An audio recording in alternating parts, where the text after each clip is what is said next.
Mickey Gibson wiped the spit up off Darby's face and then gave her 2-year-old daughter a plastic squeaky ball, hoping that would hold her attention for a bit.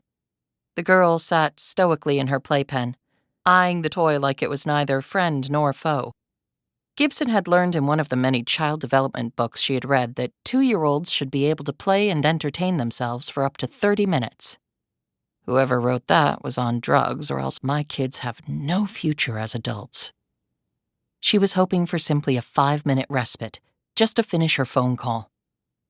Gibson hefted her 3-year-old son, Tommy, who had been doing his best to use his mom as a jungle gym, and placed him on her thrust-out right hip. It was only 11 in the morning, and she was already exhausted. She said into her headset, "Okay, Zeb, I'm back. Like I said before, the paper trail is pretty clear. There's at least 200 mil in 6 different bank accounts, 3 in Chad, 1 in Bermuda, and 2 in Zurich. Larkin must know we're closing in, so he's probably going to try to move that money ASAP, and I may not be able to track it again." Gibson listened for a few moments as she deftly dodged Tommy's attempts to grab her hair and knock off her headset. Darby threw the ball out of the playpen and hit her mother in the back before starting to wail, then tried to climb to freedom over the playpen rails. Gibson noted this and went into action. While still holding Tommy, she grabbed the ball off the floor and tossed it up in the air and deftly caught it behind her back, one of the skills she had developed from her basketball days. Darby stopped climbing, grinned, and started clapping. "Mommy! Mommy! Good!" Tommy was also mesmerized by this enough to stop attacking his mother's hair. "Do it again," he ordered. Gibson kept repeating this act while she said, "Right, Zeb, I understand. But the fact is I got lucky on some key clicks and ran down a couple tricky leads that paid off. But there's no guarantee that will happen again. The lawyers need to get injunctions filed and put concrete lids on those accounts before he can wire that money out to God knows where.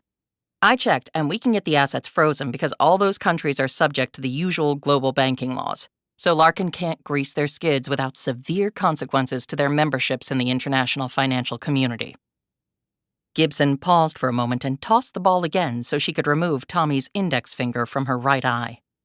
Nimbly catching the ball, she said, "Larkin's probably already regretting not burying those funds deeper, offshoring them in the Cook Islands or laundering them beyond our reach."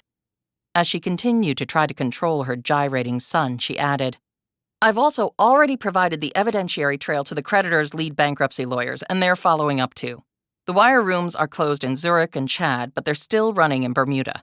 So you need to hit this hard and you need to hit it fast." As though he were waiting for Gibson to finish speaking, Tommy threw up all over his mother. Gibson watched the vomit spiral down her neck and onto her only clean outfit at the moment, with chunks of it landing on her bare feet. As a final touch, the slop soaked into the rug to join all the previous stains there. Darby started laughing and pointing. Good! Tommy!" Gibson looked at her son, whose expression told her all she needed to know. She ran for it and reached the toilet just in time to hold him over the bowl while simultaneously hitting a button on her headset to place the call on mute. Tommy managed somehow to miss the toilet completely and instead puked on the toilet paper holder and her pair of slippers. Gibson had left them there earlier after attempting to use the bathroom. Then she'd heard a crash somewhere. She'd found Tommy sitting on the kitchen floor surrounded by what had once been a potted plant and covered with most of the wet dirt. She'd stripped the boy and thrown his clothes directly into the washing machine. Gibson had wanted to toss him in too, only she didn't relish a visit from child services. But she'd forgotten the slippers and her urge to pee. Until now. She set Tommy down and threw the soiled footwear into the trash can. She washed her face, trying not to look at the gunk that was sliding off her and down into the sink, because it was making her want to vomit. She dried off and then she sat on the toilet, holding Tommy, and finished her long overdue urination. After that, she unmuted the phone. During this whole time, Zeb had been chattering away, oblivious to all her domestic drama. "So, as I was saying, great work. Now, go paint the town red tonight, Mick. On the company card, of course. Have a blast. You've earned it." "Yeah, Zeb, I'll get all dolled up. champagne and caviar and a long, slinky dress. Have fun. We all need downtime. Yeah, we do, don't we? Hey, and next time, let's do a Zoom call. I like to see my people's faces. Not this people's face, thought Gibson. Not now.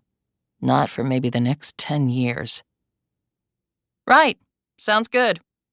She clicked off, flushed the toilet, and looked at her son. He rubbed his stomach and said solemnly, Better, Mommy. I bet.